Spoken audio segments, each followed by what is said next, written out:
cette présentation de la nouvelle version du logiciel UBoardNet, à savoir UBoardNet CC.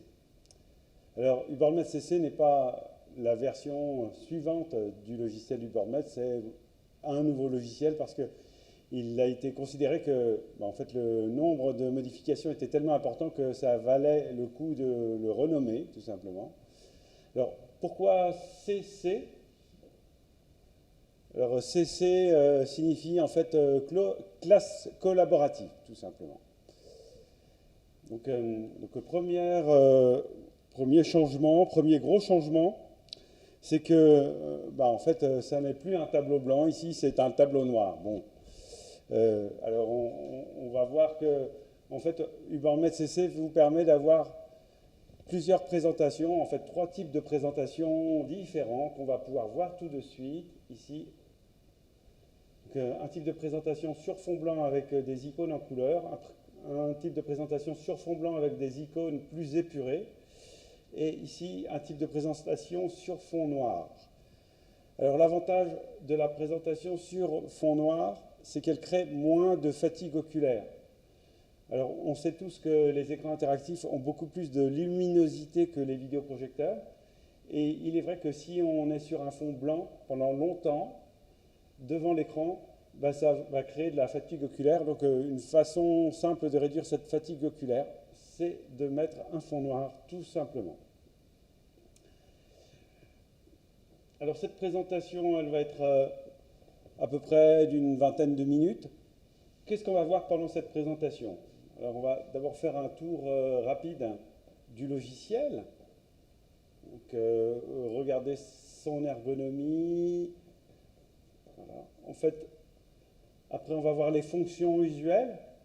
Alors quand on utilise ces logiciels de tableau blanc, qu'est-ce qu'on va faire à 95%, on va dire. Ensuite, on va voir 7 avantages de UBoardNet CC sur la précédente version du logiciel UBoardNet. Et enfin, on va voir ce que recouvre la fameuse classe collaborative qui constitue le plus grand changement du logiciel.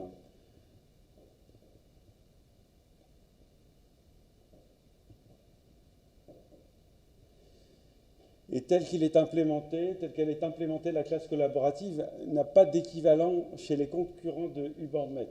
Donc c'est un point assez important, assez intéressant.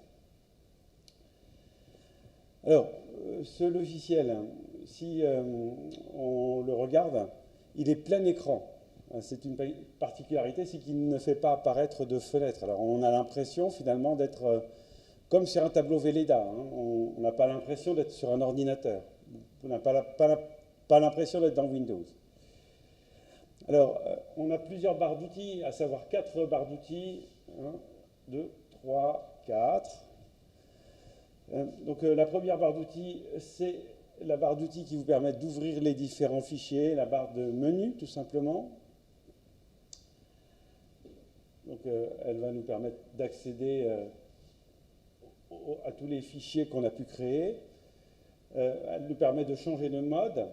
Alors, le mode le plus courant sur ce type de logiciel, c'est ce qu'on appelle le mode bureau. Ça permet d'aller chercher des ressources dans le bureau. Le logiciel UBoardNet est toujours ouvert, mais il est réduit. On voit ici, en bas à gauche, le logiciel sur sa forme réduite. On rebascule maintenant sur le mode tableau.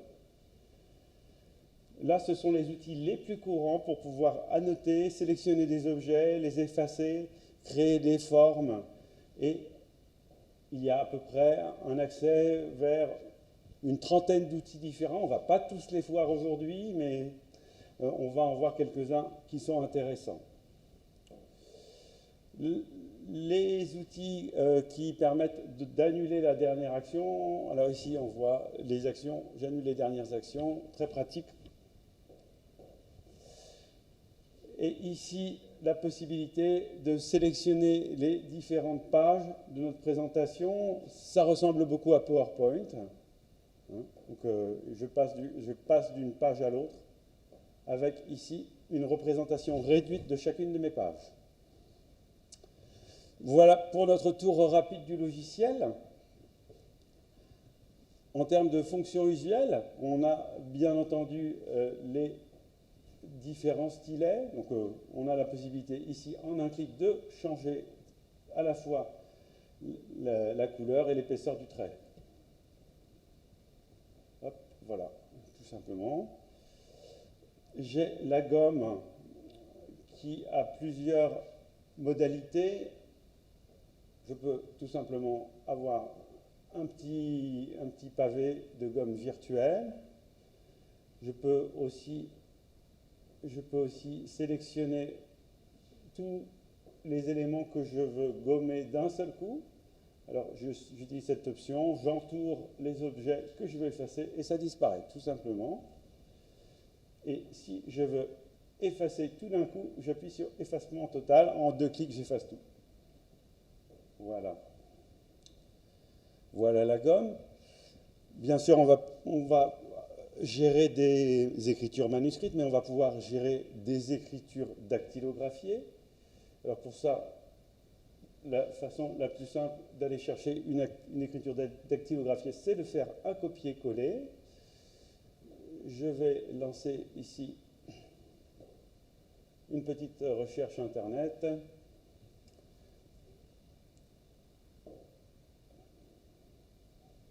Voilà. Voilà. Ici, je récupère un texte, par exemple. Hop, hop, hop. Copier.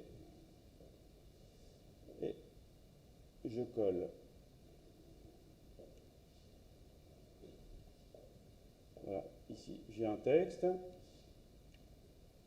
Alors, je vais le coller ailleurs. Ce sera peut-être plus propre. Voilà mon petit texte. Je peux évidemment le sélectionner, le bouger, le retailler, et ainsi de suite. Voilà pour les objets texte.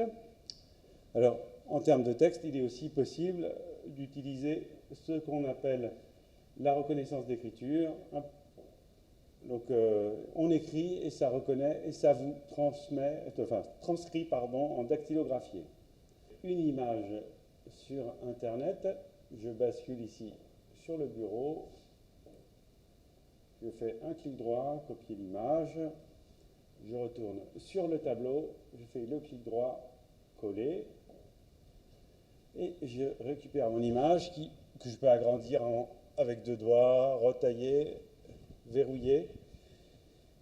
Autre façon de récupérer une image, je peux décider de faire ce qu'on appelle une capture d'image.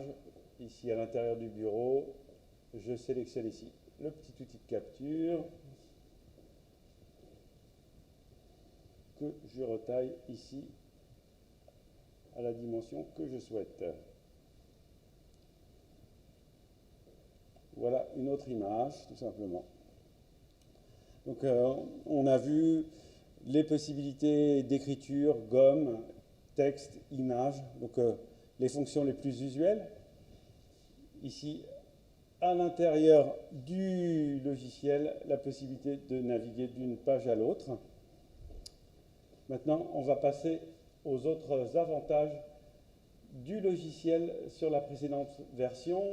Donc, avantage très intéressant, c'est la reprise des documents de type PDF. Alors, les documents de type PDF sont ceux qui sont le plus utilisés pour les échanges de ressources. Tous les logiciels qu'on manipule vous permettent d'enregistrer en PDF. Alors, tout simplement, on va récupérer le PDF associé à notre présentation.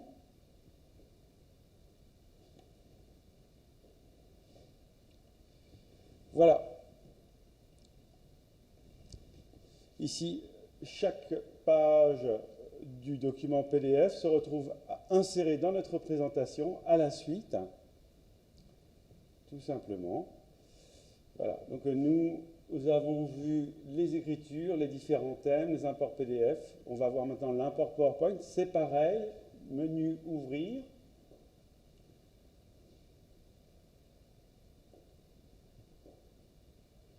je récupère ici le fichier PowerPoint de la présentation de ce jour. Alors ici, on voit que quand on ouvre un PowerPoint, il demande de sauvegarder la présentation PowerPoint parce qu'il va devoir l'écraser pour pouvoir insérer le PowerPoint au complet. Donc, ici, la présentation du jour a 7 pages. On retrouve 7 pages à l'intérieur de notre présentation PowerPoint et on peut manipuler notre PowerPoint à l'intérieur de UbornNet. Donc voilà, import PowerPoint. Les bibliothèques d'objets, ce sont des bibliothèques d'objets, ce sont des fichiers UbornNet dans lesquels on va pouvoir référencer des ressources. Alors des ressources, ça va être des objets de type image, des objets de type vidéo, de type son. Alors pour ça, eh bien, on crée un fichier de ressources qui regroupe toutes ces images. On va en ouvrir un.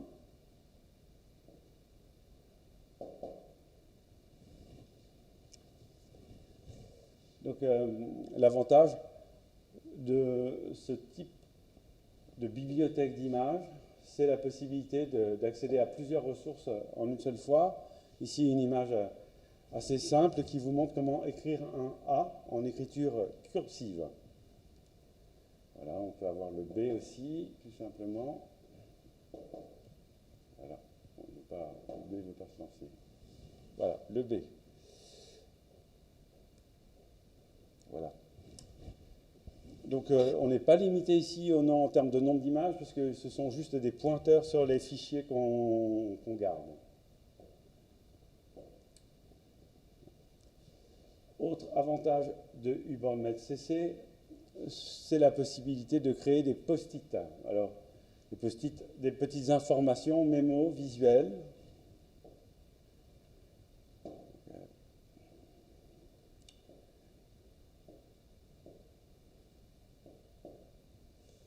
Voilà, le post-it, on peut changer sa couleur. Une fois qu'il est confirmé, il apparaît ici. On va en créer un autre, d'une autre couleur.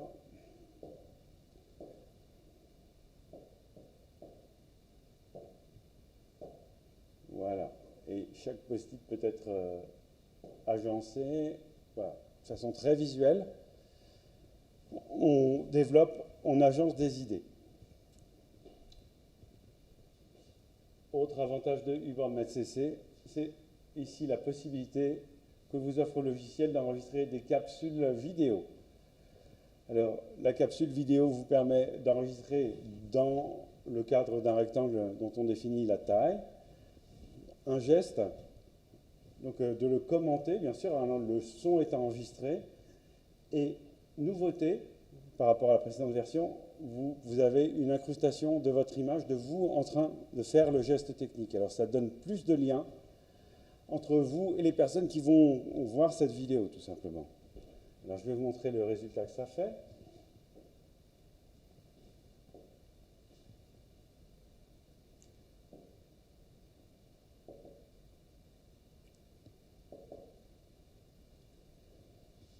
Voilà, ici le présentateur, ici la trame, et le présentateur écrit tout simplement un mot en direct, tout en commentant son travail.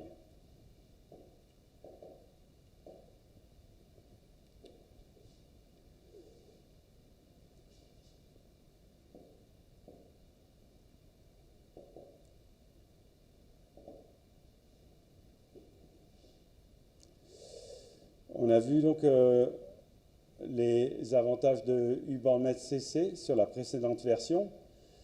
Alors bien sûr, il y en a pas mal d'autres, mais ça prendrait à peu près 1h30 à tout voir point à point. Donc c'est pour ça qu'on s'est concentré sur les 7 avantages principaux.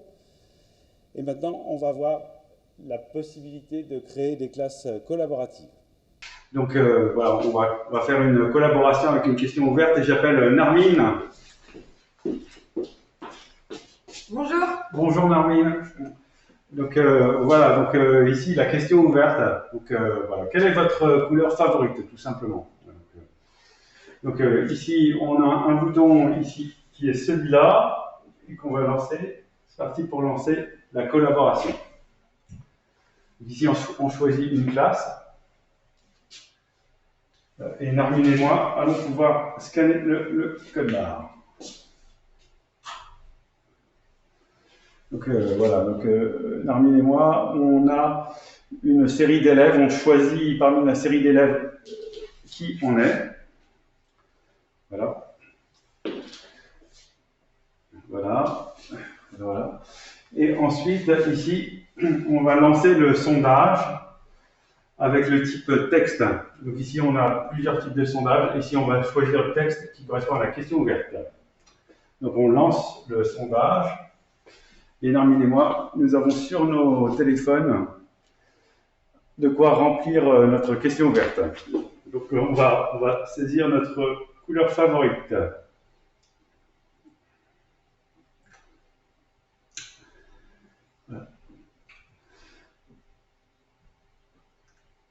Alors ici, une fois que les deux élèves participant à la réunion ont soumis leurs questions, on voit que le nombre de réponses soumises correspond à 2 sur 2. On arrête. Voilà. Et donc voilà, on voit que Narmine et moi, nous sommes à l'unisson, nous avons tous les deux la couleur verte. Formidable. Ça aurait pu être une question fermée. Donc vous avez la possibilité d'afficher le nom des personnes en tête. Donc, ouais. Maintenant, on va sélectionner une question fermée. Donc, on est toujours dans la même session. Et donc, ici, je vais minimiser notre... et je vais passer à la page suivante pour afficher une question fermée. Question fermée assez simple. Quel animal de compagnie avez-vous? Soit un chat, soit un chien, soit un autre animal, aucun animal de compagnie. Alors ici, on sélectionne ici la réponse avec juste une lettre. C'est parti. Donc ici, en termes de nombre d'options, nous en avons 4. Je choisis. Donc, ici, a priori, ce sont des choix exclusifs. Non, ce ne sont pas des choix exclusifs. On pourrait avoir des gens qui ont à la fois un chat, un chien, une tortue et ainsi de suite. C'est parti pour la soumission des réponses. On va vous montrer notre écran. Voilà, donc je choisis chacun une à 2 ou 3 réponses parmi les questions posées. Et on soumet le choix. Voilà, tout le monde a soumis sa réponse. Et là, on voit que nous avons des amateurs de chats ici dans la salle. Voilà. Donc, bon, ça correspond à la majorité des Français aussi. Voilà, donc vous avez vu 2 formes d'interrogation du public avec ce système de collaboration. Il y a un autre système de collaboration qui permet de renvoyer une réponse écrite, dactylographiée ou dessinée. Voilà. Bien, merci beaucoup de votre attention pour cette petite section sur la collaboration avec UborNet CC. Merci à vous, au revoir.